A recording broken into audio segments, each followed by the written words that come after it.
चला लो, अब हम तुझसे मिले ना आए, काहे कि हमार शादी तय हो गई बा। कामनी ई तू का कहत रही? प्यार हमरा से और शादी केहू और से ई ना हो सकेला। हम तारा बिना ना जी सकीले, ना जी सकीले, ना जी सकीले।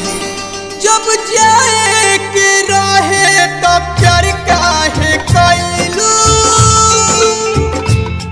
बतावा ए जान काहे हमके रोवैलू?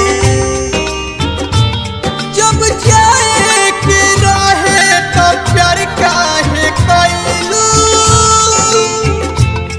बतावा ए जान काहे हमके रोवैलू?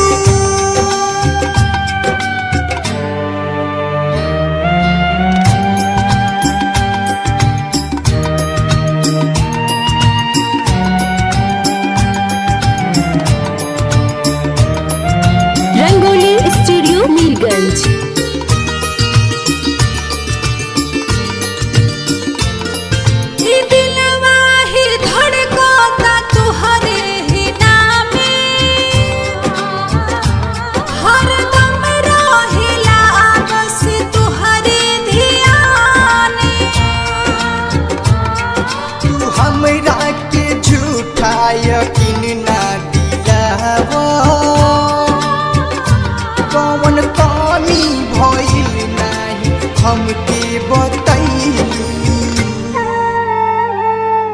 जब जाए के रहे तब प्यार काहे कैलू?